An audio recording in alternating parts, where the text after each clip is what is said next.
તો બહુચર્ચિત ચિરાગ ગોટીના પિશાચી અત્યાચાર બાબતે ફરિયાદીએ આપવીતી જણાવ્યું છે। તો સુરતના જાણીતા ઉદ્યોગપતિ ચિરાગ ગોટીના કાળા કારનામાની પોલ ખુલી ગઈ છે।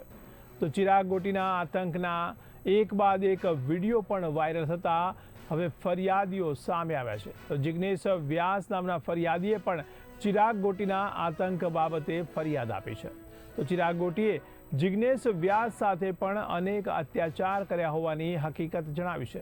તો જિગ્નેશ વ્યાસ સહિત અન્ય ફરિયાદીઓ પણ ફરિયાદ આપવા પહોંચ્યા હતા, ત્યારે પોલીસ કમિશનર કચેરી સાથે આરોપી ચિરાગ ગોટીને પણ સુરત પોલીસ કમિશનર કચેરી લાવવામાં આવ્યો છે।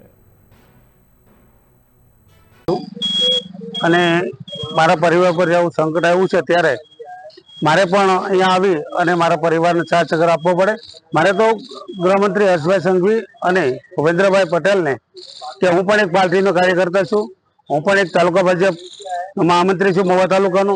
તો મારા પરિવાર ઉપર જે સંકટ આવ્યું છે તેમાં અમને ન્યાય અપાવે અને જે કાંઈ હોય, જે કોઈ ગુનેગાર હોય તેમને સજા મળે અને મારા પરિવારને ન્યાય મળે એટલી મારી ખાસ વિનંતી છે।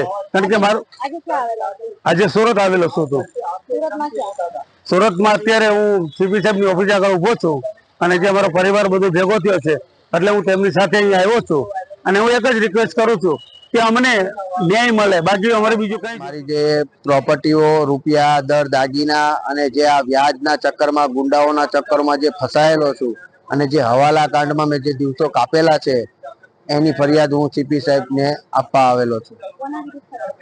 મેં અત્યારે ચિરાગ ગોટી, યુવરાજ જાદવ, પિયુષ પાટીલ, રવિ પાટીલ, ભરત નાગજી વોરા આ બધા ઉપર ફરિયાદ મેં કરેલી છે।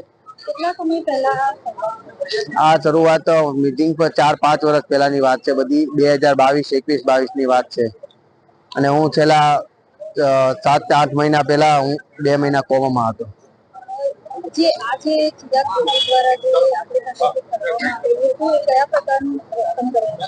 એ બહુ ગેરવર્તણૂક છે, જે આજ પોલીસ બી આવું વર્તન નથી કરતી જેવું વર્તન એનું છે।